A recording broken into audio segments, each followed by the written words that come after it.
Bem-vindos ao JKCast, o podcast de economia, finanças e investimentos, com José Cobori.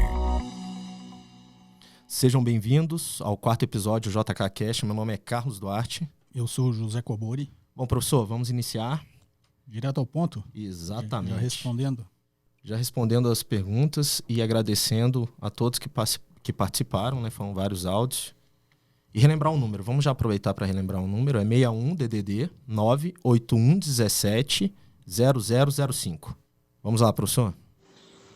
Bom dia, Carlos. Bom dia, professor José Cobori. Sou o Valdemar Júnior, falo de São Paulo, capital. E gostaria de, primeiramente, parabenizá-los aí por esse excelente trabalho, que é o JKCast, e sempre nos trazendo aí bastante informação útil e com bastante conhecimento na parte de financeira. Minha pergunta vou tentar ser mais breve possível, mas eu tenho dificuldade em entender como que se chega a um valor de uma ação, ou seja, eu imagino que a gente descubra os valores, os números da empresa no DRE, extraído do balanço contábil, certo? E a partir disso, o professor já mostrou em alguns vídeos dele no YouTube como que você descobre, né, se aquela ação está... o valor da ação tem uma fórmula bem complexa ali. Eu gostaria de sugerir ao professor José Cobori, se possível, que esclarecesse para os mais leigos, assim como eu imagino que tem outras pessoas também, como que se chega num valor determinado, porque eu, por exemplo, gostaria muito de entrar no mercado de renda variável, especialmente de ações, e não tenho nem ideia como que eu faço para chegar no valor de uma empresa, onde que eu descubro o valor que ela disponibiliza, juntamente com o balanço, para chegar num valor que eu acho que vale a pena investir ou não vale. Então, eu não tenho a menor ideia como é que funciona isso. Eu imagino que boa parte da população também não tenha. E esse é um dos grandes motivos que a população brasileira não entra no mercado de renda variável. O professor fez um trabalho brilhante aí nos últimos tempos, né? Que eu acompanhei, inclusive compartilhei, que é a fábula do habitante da ilha. Aquilo ali foi de uma grandeza assim excepcional e assim, a gente, além de reforçar alguns conhecimentos que a gente já tinha, né, nos ajudou também a adquirir novos conhecimentos. Então, se o professor pudesse desenvolver algo daquele tipo para essa finalidade, de maneira bem didática, como ele tem sempre, né, essa maneira muito simples de tratar assuntos complexos, seria de muita grandeza para a gente, viu, professor? E Carlos, eu mais uma vez desejo parabéns aí pelo trabalho, um grande abraço para vocês. Ok, professor, vamos lá? Vamos lá, a pergunta do Valdemar Júnior, né? Isso. Bom, Valdemar, eu fico feliz que vocês tenham gostado ali da fábula do estado da ilha, né? Que eu criei ali para explicar de forma simples como funciona a economia. E são vários pedidos além do seu, né? Para que eu continue essa fábula. E a ideia é eu criar, eu não tive muito tempo depois que eu terminei a fábula do estado da ilha, mas eu vou criar uma fábulazinha aí, Carlos, para explicar o mercado de ações, né? Como funciona vai ser bem interessante, professor. O mercado de capitais, né? Quem não viu, procure, porque é excelente essa fábula. Tá lá no YouTube, a fábula do estado da ilha, né? Uma historiazinha simplesinha. São 10 episódios, né? 10 episódios para explicar aí pelo menos os principais temas de economia. Valdemar, não é tão complexo assim calcular o valor de uma empresa, tá? Se você viu o vídeo lá no meu canal, que eu falo bastante sobre valuation, sobre precificação de ações, né, de empresas, aquela fórmula, a única coisa que torna ela, digamos assim, um pouco menos agradável é aquele símbolo do somatório, né? O símbolo matemático do somatório do tempo 1 ao tempo N que você está projetando. Mas se você tirar o símbolo do somatório, você vai ver que aquilo é a fórmula do valor presente, né? Que é a fórmula mais simples da matemática financeira. O valor presente é igual ao valor futuro, dividido por 1 mais a taxa elevada ao tempo. E aí a gente só coloca aquele símbolozinho do somatório, porque uma empresa tem vários fluxos, não tem só um valor futuro, né? Você vai projetar o fluxo de caixa 1, que é o lucro, a geração de caixa da empresa no ano 1, no ano 2, no ano 3, e assim por diante. E aí você vai trazer tudo isso a valor presente. Então, teoricamente, essa fórmula é bem simples, tá, Valdemar? E aí, assim, a arte, né, não é nem só uma ciência, a arte de você achar o valor de uma empresa é você conseguir uma acuracidade boa nessa projeção que você faz, já que você está projetando o futuro da empresa, né? E aí vai entrar não só dados econômicos e financeiros, como uma boa parte de que se a empresa vai conseguir se manter competitiva ou não no mercado, né? Você vai prever que a empresa vai crescer 10% ano que vem. Para isso se tornar uma realidade, a empresa tem que cumprir essa projeção e não depende só dela. Às vezes nem só da economia, né? Depende do ecossistema todo. Às vezes a economia está bem, mas ele tem muitos concorrentes poderosos que são mais competentes do que ele, mais competitivos, e ele acaba não se aproveitando desse momento econômico. Então, assim, acaba se tornando uma mistura de arte e ciência que você tem que ter bastante conhecimento, até muito de estratégia, né, de estratégia competitiva, para você conseguir saber se essas projeções que o mercado e os analistas fazem, elas são realmente, digamos assim, atingíveis, né? Às vezes os analistas são muito otimistas, falam que a empresa vai crescer, mas não depende só dela nem da, digamos de um único assim, fator, né, isolado. Da visão do próprio analista, né? Depende de vários fatores. Infelizmente as coisas não são tão fáceis assim de se prever. Mas assim, a metodologia para achar o valor da empresa, teoricamente ela é simples, né? É isso aí, valor futuro trazido a valor presente pelo risco da empresa, dividido por 1 mais a taxa, que é o custo de capital, o risco da empresa, elevado ao tempo. Se estiver no ano 1 elevado a 1, se estiver no ano 2 elevado a 2, que você vai trazer aquele valor futuro para o que ele valeria hoje, que é o que você está pagando na ação. Então, uma ação você tem que comprar quando esse preço que o mercado está negociando, que é a cotação que você vê, estiver abaixo do valor que você acredita que vale. Quando você falou a maioria da população, na realidade a maioria das pessoas que estão na bolsa compra ação sem saber o valor. Estão usando alguma outra estratégia de investimento, na grande maioria de curto prazo, especulativa, né? Que é tentar comprar no fundo, vender no topo. Essas coisas todas aí, na grande maioria muito esotéricas, que faz com que a maioria dos investidores que estejam na bolsa esteja comprando ação sem saber o valor. Aí você, na sua vida, no seu dia a dia, você não compra nada sem saber o valor, né? Você vai comprar um apartamento, você tem que saber o valor dele. E, óbvio, negociar, tentar sempre comprar por um preço abaixo. Assim é com qualquer ativo. E as ações são ativos de empresas, né? São parcelas de participação em empresas. Então você tem que sempre descobrir o valor, quanto aquela ação deve valer, e tentar sempre também comprar a um preço abaixo. Não é tão complexo assim, tá, Valdemar? É assim, um pouquinho de dedicação, né, de você entender um pouquinho isso, e muito mais a sua intuição e o seu feeling, como, não sei a sua profissão, mas em qualquer profissão a gente tem um feeling ali nosso de negociação, qualquer que seja a sua profissão, de saber se aquilo é real, né? Aquele valor que os bancos de investimento, as corretoras estão projetando para aquela ação, se é real, se está aderente à realidade conforme o seu conhecimento, que às vezes não está, né? Você está vendo que o cara está sendo muito otimista, ele acha que a empresa vai crescer para sempre, não vai, não acontece isso, né? As empresas têm altos e baixos. Então você ajustar essa expectativa no valor e sempre tentar comprar por um preço abaixo desse valor real. Professor, entendi. Então não é tão complexo, mas recapitulando, também não é uma simples fórmula que vai chegar ali ao número. A análise em si, você tem, porque você citou que ela não é tão complexa. Só que não é simplesmente uma fórmula. Essa também é a grande questão. Você tem que fazer uma análise geral. Porque, como você falou, do nicho também. Em outros, a gente até discutiu sobre isso. Nós discutimos sobre isso. Você tem que fazer uma análise da empresa, da área de atuação, nicho de mercado. Não é tão superficial assim, né? Na realidade, assim, o primeiro passo é você saber a lógica matemática que está por trás daquele valor, que é um número. Certo. Se o mercado fala essa ação, o valor dessa ação deveria ser R$10, teve todo um raciocínio, um cálculo matemático para chegar naquele valor, R$10. Então, assim, o que é simples, às vezes as pessoas complicam, é que para chegar no número de R$10 não é complicado. Ele projetou o lucro da empresa no futuro, descontou pelo risco, pelo custo de capital, trouxe o valor presente. Sei lá, a empresa tem X ações, tem 100 ações, ele dividiu lá o número de 100 ações pelo valor que ele achou e chegou no valor de uma ação. Certo. Teoricamente é simples. E o que eu falo, isso é número. Qual que é a complexidade por trás disso, né? Que não é só uma ciência, é uma arte. E aí é tudo que você está falando. Depende da estratégia de marketing da empresa, do posicionamento dela, se ela vai se manter competitiva ou não.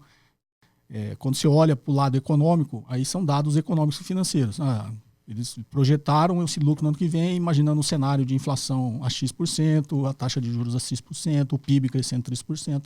Tudo isso é previsão, é futuro, isso pode não acontecer. Então, além dos dados econômicos e financeiros, tem toda essa parte da competição do mercado, da competitividade, da inovação. Às Às vezes a empresa pode ser boa hoje, mas a gente também não prevê uma tecnologia que possa surgir e tomar o mercado dela do nada. Então, por isso que não é, assim, você falou certo, não é tão simples se ganhar dinheiro com ações, senão todo mundo ganhava, né? Mas o primeiro passo é entender isso. Assim, a grande maioria, mais de 90% dos investidores não sabem disso, não entendem isso e nem querem entender isso. E aí o seu risco é muito maior. Como diz Warren Buffett, o risco advém de você fazer o que você não sabe. Você não sabe o que está fazendo. Então a grande maioria não sabe. Então o primeiro passo seria saber disso. E aí, óbvio, depois é a competência de você, por feeling, por intuição, por conhecimento, conseguir comprar por um preço abaixo do que você acredite que seja o valor da ação. Perfeito. Tá bem respondido. Vamos à próxima. Olá, José, Carlos. Meu nome é Caio, moro em São Paulo e eu tenho 2 perguntas. A primeira é: por que tem tanta gente que diz que vale muito mais a pena investir com uma corretora do que com o banco? E a segunda é: o que acontece se a corretora fale? Que tipo de garantia que eu tenho? O que eu posso perder? Enfim, é isso aí. Obrigado. Bom, professor, vamos lá.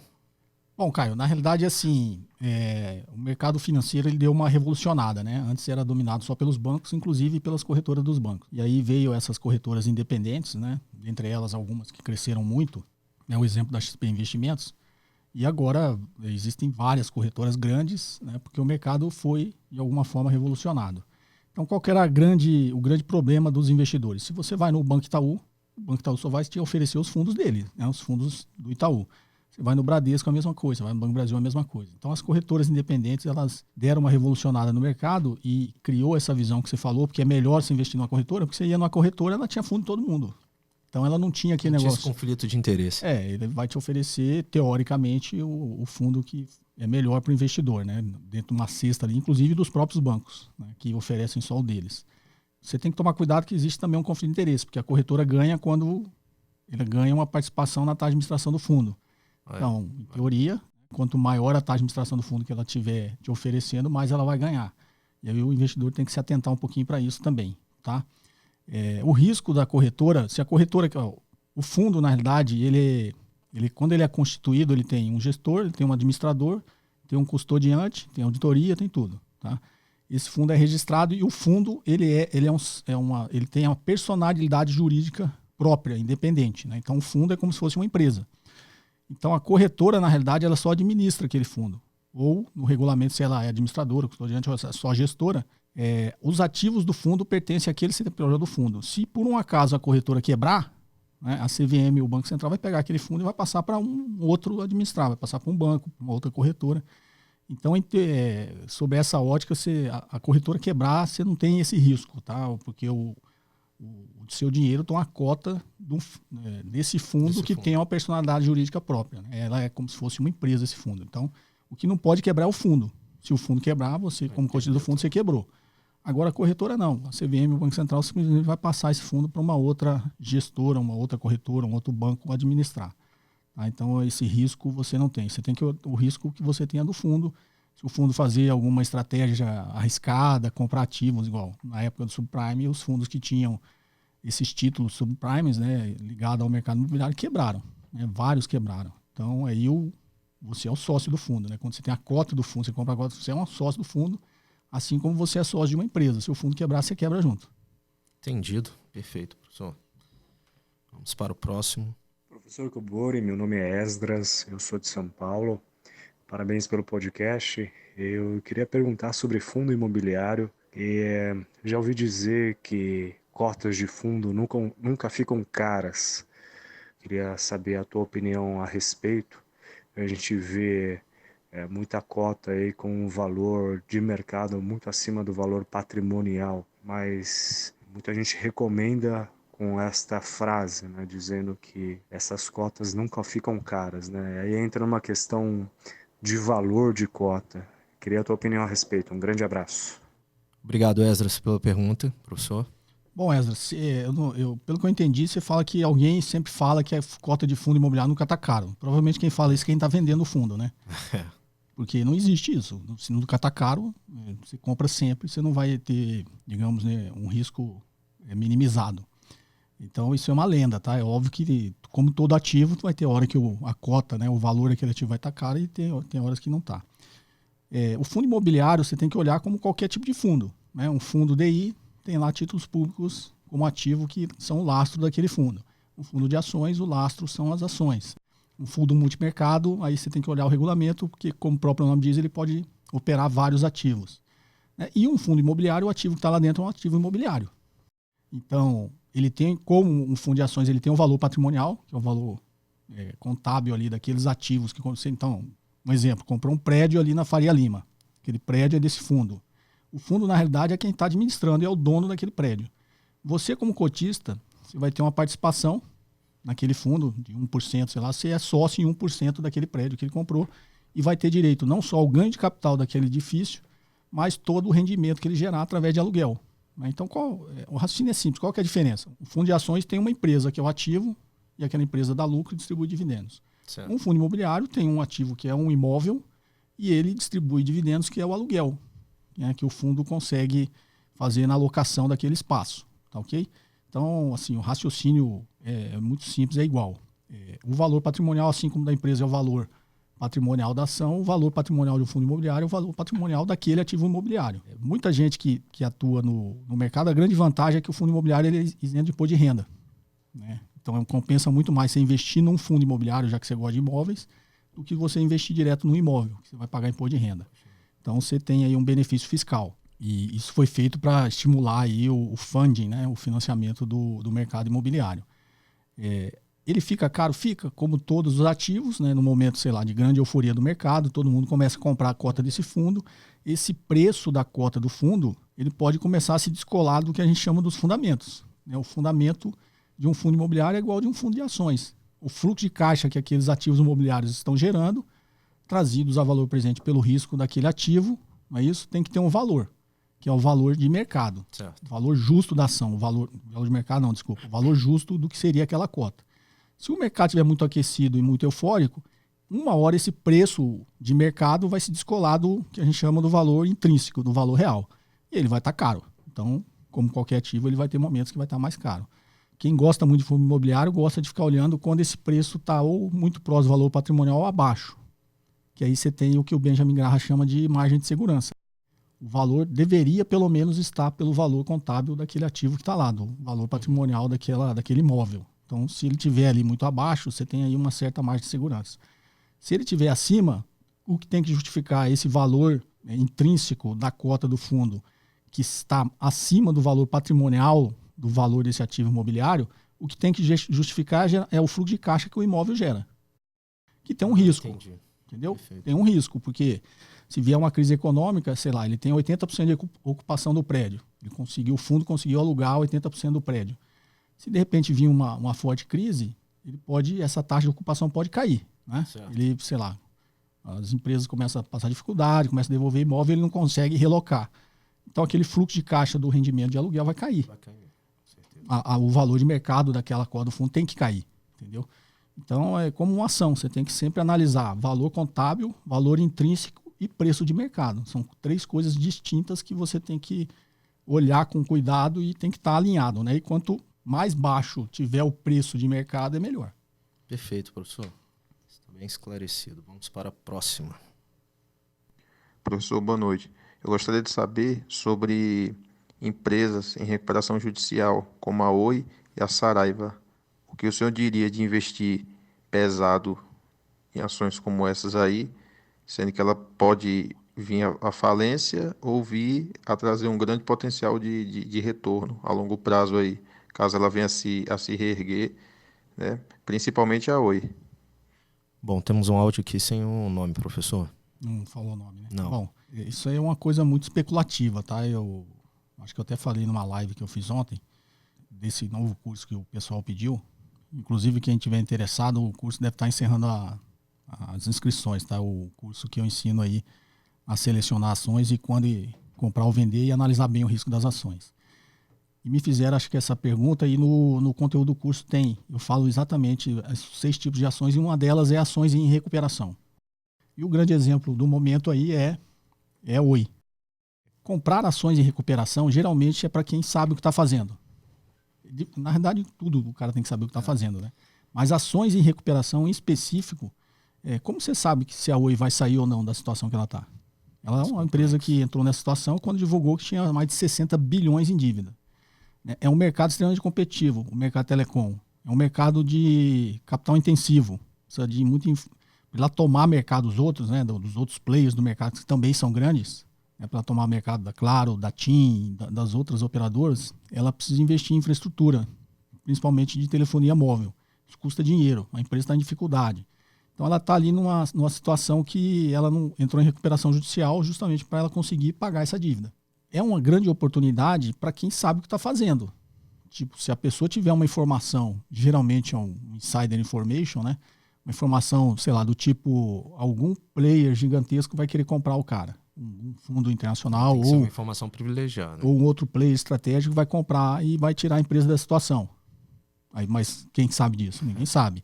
Ou, sei lá, vai ter alguma ação estatal, alguma ação do governo, dando alguma facilidade, né? Alguma, sei lá, isenção fiscal, algum benefício que vai ajudar a empresa a sair disso. Quem sabe dessa informação?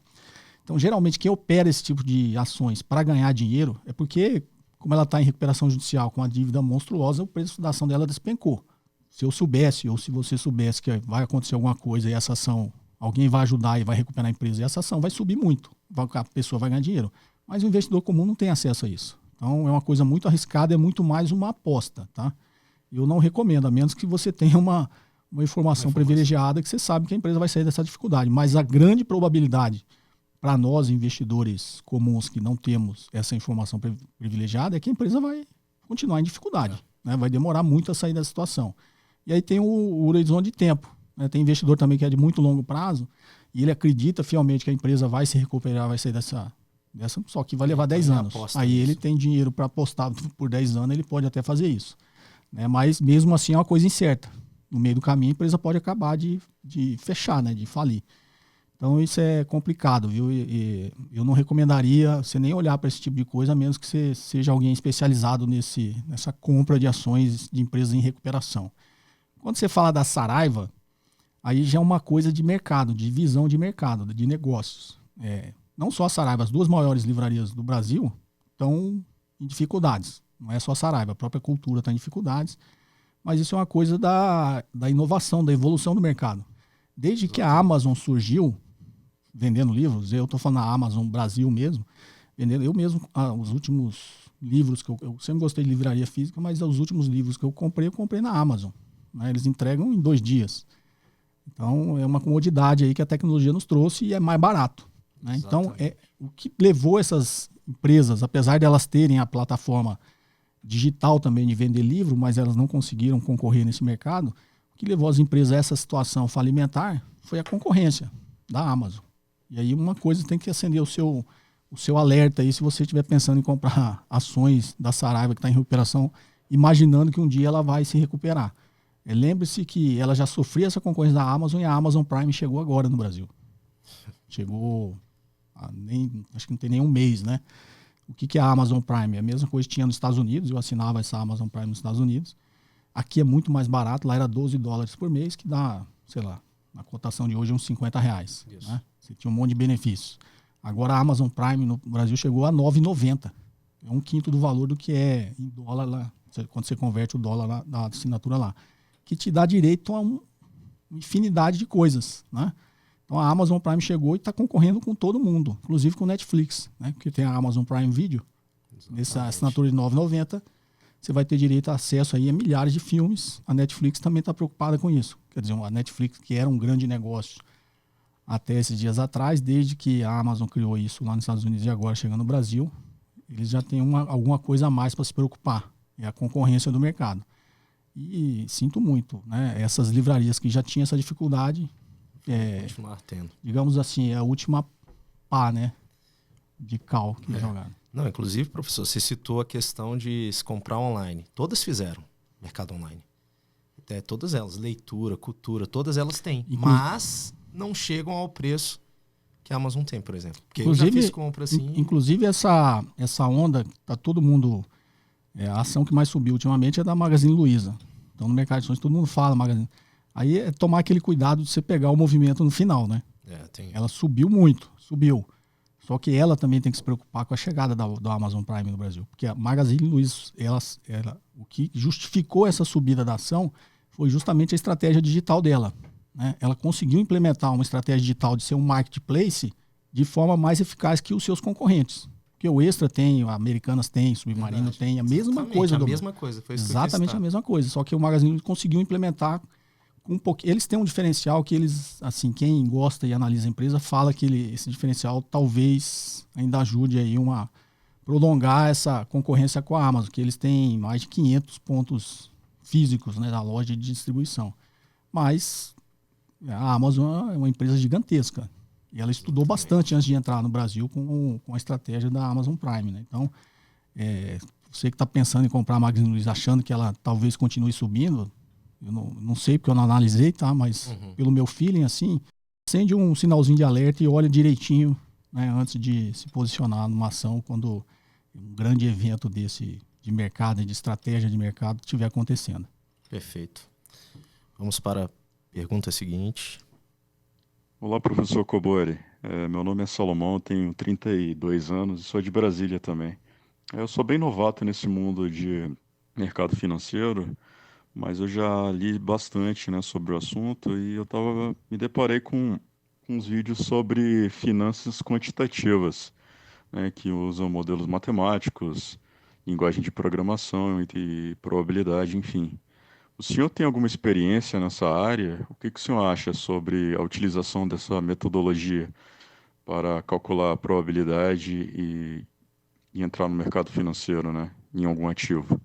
Desde já, obrigado, viu, e sucesso. Bom, professor, quem viu seu vídeo ontem ao vivo, você tratou sobre isso, né? Salomão, bom, existem os fundos quantis, né? Fundo que tem estratégia quantitativa e utiliza tecnologia para isso. Eu conheci já alguns gestores disso aí e eu acho que tem uma limitação no uso desse tipo de estratégia, né? Porque, inclusive, tem um vídeo que eu legendei que chama a Fórmula de Midas, né? The Midas Fórmula, que conta a história do fundo LTCM, o Long Term Capital Management, né? Que foi criado pelo Prêmio Nobel de Economia, o Bob Merton. Eles ganharam o Prêmio Nobel pela criação da fórmula de Black-Scholes, né? De precificação de derivativos. E o Marion Scholes. E esse documentário mostra exatamente, né, eles utilizando, digamos, cálculos matemáticos para, teoricamente, bater o mercado. E o mercado financeiro, a gente brinca assim que o mercado ele sempre te testa, ele é como um cassino, né? Ele deixa você ganhar no início, na hora que você pôr todo o seu dinheiro, ele tomar tudo de você, igual num cassino. E esse fundo LTCM foi exatamente esse, né? Nos 3 primeiros anos ele deu retornos inimagináveis, absurdos. Ele chegou a ficar alavancado em quase $1 trilhão, esse fundo, né? E aí, só que aí quando veio a crise da Rússia lá em 98, inverteu o negócio e quebrou o fundo. Mas ele estava ganhando com estratégias aí matemáticas que eles colocaram para fazer essas operações que é o chamado Dynamic Hedging, né? O hedge dinâmico que eles foram fazendo operações e eu realmente passou ali 3 anos batendo o mercado, ganhando. E quando veio um evento inesperado, como o próprio nome diz, é inesperado, ele simplesmente virou a mão e quebrou o fundo. Ele estava muito alavancado. Eu tenho mais ou menos uma intuição e um feeling que você tem que tomar cuidado com fundos quantitativos que usam computadores, robôs e cálculos matemáticos para operar o mercado. Até porque se a matemática batesse o mercado, né, o que impediria as grandes instituições financeiras de utilizar isso Iam criar um algoritmo para isso. E ganhar sempre, né? Exatamente. Então, assim, não precisa entender muito não, tá? Só põe uma pulguinha atrás da orelha. Se fosse fácil assim, você concorda? O que impediria do Banco Itaú, do Bradesco? Eles têm dinheiro para caramba. O que impediria deles criar uma equipe de software, uma equipe, colocar ali dinheiro nesse projeto, criar um robozinho, um algoritmo e começar a tirar dinheiro do mercado? É porque não é tão simples assim, tá? Não é a matemática que ganha dinheiro no mercado, não. É muito mais a sua capacidade de analisar os negócios que vão dar certo ou não, vão prosperar ou não, né? Não é uma fórmula matemática que vai te deixar rico. Mas foi uma boa pergunta, porque querendo ou não, são convidativos esse tipo de coisa, Cobori. Professor, tanto a oferta de grandes ganhos, quanto esses tipos de algoritmos que o pessoal quer provar que consegue maximizar os ganhos com ele. Acaba sendo bastante convidativo, faz sentido. Tem até bastante pergunta, né, cara? A gente não selecionou, porque tem muita pergunta. Eu vou até pedir isso pro pessoal, mas eu vou comentar só para o pessoal já ficar ciente. Eu tenho vídeos no canal que eu falo sobre isso, tá? de promessas milagrosas, espetaculares, né? Essa de robô, de não sei o que, isso aí é o que mais tem, tá? E sempre tem perguntas no meu canal, que me ofereceram aqui um robô que ganha 3% ao dia. Nossa, é isso. Só isso. Eu já fiz uma conta no canal, num vídeo, inclusive, que alguém sempre ficava me falando 2,5% ao dia. Eu falei, pessoal, faz a conta. Se você pôr R$100 hoje, com 2,5% ao dia, em 4 anos, você tem mais de 6 trilhões de reais. Então, não, mas não é juros compostos. Como não é juros compostos? Se você ganha por dia, o que te impede de você reinvestir no outro dia? Isso, se você tem certeza que vai ganhar 2,5%. Então, você vai ganhar hoje, vai reinvestir amanhã. Então, quando você faz essa conta, em 4 anos você tem 6 trilhões. E outra, se fosse simples assim, alguém estava te oferecendo? Nunca. Né? Será que... Então, os caras ralando, Warren Buffett passou a vida inteira para fazer 20% ao ano em média. É uma lenda do investimento, segundo, terceiro homem mais rico do mundo. E você acha que tem algum gênio aí que está ganhando 3% ao dia. Né? Então, assim, desconfiem do dinheiro fácil, da promessa do ganho fácil. Isso não existe, né? Primeiro, se existir. E outra, se ele está te convidando, e por que ele tem que ter sempre aquele esquema de que você tem que convidar mais gente, né? Você tem que convidar mais 3, tem que convidar mais 3. Esse já é o clássico esquema de pirâmide, né? Quando você tem que trazer mais gente para o negócio é porque é uma pirâmide. E esse vídeo, inclusive, quando eu fiz, critiquei uma que estava muito em moda. E acho que tempo atrás eu vi a notícia que ela quebrou, né? Tá todo mundo aí procurando ela para pegar o dinheiro de volta. Não tem milagre no mercado, né? Não tem. Então, professor, vamos para a próxima pergunta. Olá, professor José Cobori, aqui é Tiago Queiroz, de Recife, Pernambuco. Primeiramente, eu gostaria de agradecer pelo conteúdo que o senhor nos disponibiliza no canal, pois tem sido muito útil para aprendizado sobre economia e espero aprender muito mais ainda com as suas explicações. A minha dúvida é sobre política monetária. Considerando que a inflação é basicamente a consequência da expansão monetária, considerando que os governos sabem o quão danoso para a população mais pobre é a emissão de moeda, então por que a meta do Banco Central é de uma inflação de 4,5% ao ano? A emissão de moeda não deveria ser apenas para repor as notas danificadas e deixar que a lei de oferta e procura cuide do equilíbrio econômico? Uma moeda finita como o Bitcoin seria uma saída para esses descasos dos governos? Olhando para esse possível cenário do futuro, com a consolidação das moedas digitais, os governos teriam condições de barrar isso? Gostaria de saber a sua opinião. Grande abraço e bom trabalho. Obrigado, Thiago, pela pergunta. Professor, mesclou algumas respostas que você já havia dado, né, em outro podcast, mas vou esclarecer de novo. O Thiago, esse negócio de inflação zero, a inflação zero não é bom também, tá? Assim como a deflação é pior ainda, quando o preço começa a cair, né? Por que a deflação é pior? Porque se o preço começa a cair, você tira todo o incentivo de quem produz de vender. Então você está produzindo o telefone hoje, o smartphone, vendendo a R$1.000. E aí você tem uma deflação, né? Você sabe que ele vai custar R$900, você não vai produzir para ganhar menos. Então a deflação ela tem um efeito até pior, tá? A inflação zero é praticamente, digamos assim, é a mesma coisa que você falar que a economia está parada, estagnada. Ela não cresce nem cai. Então isso também é ruim, inflação zero. É por isso que a meta de inflação dos países, inclusive desenvolvidos, é ali na faixa de 2%. A economia tem que crescer, porque quando ela cresce é que gera pressão sobre o preço. Não existe o cenário ideal, o cenário perfeito de que os preços não vão subir nunca. Ela tem que ter, digamos, e aí muitos economistas têm outras posições, mas eu estou falando mais para o público em geral, sempre nesse jeito mais intuitivo da gente raciocinar, né? A inflação sempre... Você não vai conseguir manter exatamente equilíbrio oferta e procura. Isso é impossível. Verdade. Então, a economia ela sempre está, pelo menos com um pouquinho de inflação, é porque você está gerando demanda. Demanda é consumo, né? As pessoas querem consumir, as pessoas precisam consumir. Todo mundo gostaria de consumir um pouquinho mais. Isso é da natureza humana. Você trabalha, você estuda, você quer ser mais produtivo, ter mais renda, para você consumir mais. Então, teoricamente, você tem que ter uma pressão do lado da demanda sempre um pouquinho maior do que, teoricamente, teria oferta. Qual que é a função do Banco Central e do Estado? É não deixar essa inflação sair do controle. Porque aí o outro extremo, que não é a deflação, mas é uma inflação fora do controle, a gente, principalmente no Brasil, já provou desse veneno, né? Aí você tira a capacidade de se planejar, né? E a inflação ela acaba se retroalimentando. É como eles falam que é aquela inércia, né? Como a inflação vem, você acredita que ela vai continuar, você, mesmo sem precisar, você vai ficar reajustando o seu preço. Exatamente. E aí a inflação continua acontecendo e vai crescendo cada vez mais até chegar numa hiperinflação, que é o que a gente já experimentou. E que acaba gerando, desculpa interromper, professor, acaba gerando outros problemas, porque, por exemplo, o consumo também aumenta, porque, por exemplo, você passa a se resguardar. Vamos falar de questões alimentícias.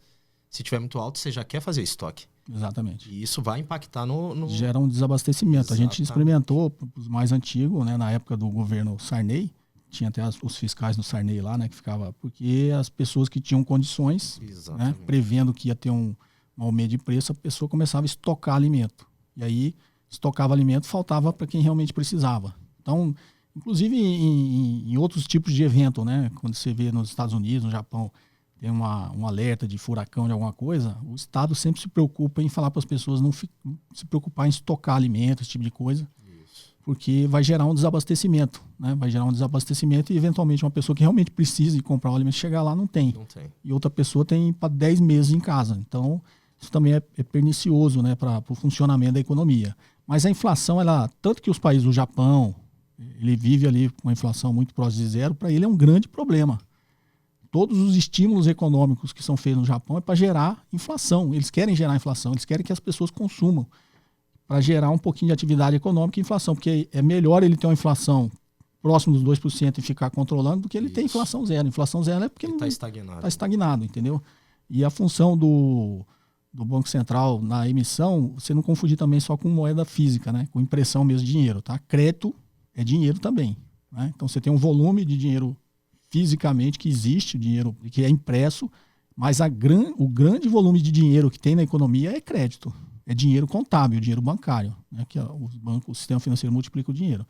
Então você tem que controlar esse nível de dinheiro para tentar manter ali uma atividade econômica com inflação ali, sei lá, próximo de 2%, que é que os países desenvolvidos almejam, né? Que é o nosso, a gente quer que vá se convergindo mais ou menos para isso, que a nossa ainda é um pouco alta, né?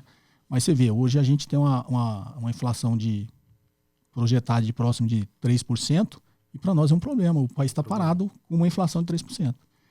Então, os estímulos monetários que o Banco Central está dando no Brasil é para tentar gerar atividade econômica, que ele prefere ter esses 3% meio querendo sair do controle do que ficar parado. Exatamente. Né? Isso é para o nível da nossa economia, né, Tiago? Quando eu estou falando que a gente está acostumado com inflações de meta de 4,5%. Então, hoje, uma inflação de 3% é um problema para o Brasil. Tá? Quando vai para o mundo comercial, que você está mais acostumado, né, Carlos? Quando a gente falava lá para os vendedores, né, na multinacional, fala assim, eu prefiro aquele vendedor que eu tenho que segurar, né? Isso. Do que aquele que eu tenho que ficar tocando. Tem que ficar empurrando o tempo inteiro. Tem que ficar empurrando, vai. É o mesmo raciocínio da inflação, né? Eu prefiro uma inflação que eu fique aqui controlando do que uma zero aqui que eu fique tentando empurrar, né? Tem que gerar. Então, a inflação zero, ele também é ruim para o país, para a economia. Bem explicado, como sempre, professor. Tem algum aviso, algo que queira passar para os nossos ouvintes? Só relembrando, né, os contatos aí, o nosso e-mail também, a gente já vai começar a selecionar alguém para participar aqui, né? Isso, fora perfeito. Vários convidados ilustres que querem participar, mas a gente ainda precisa agendar.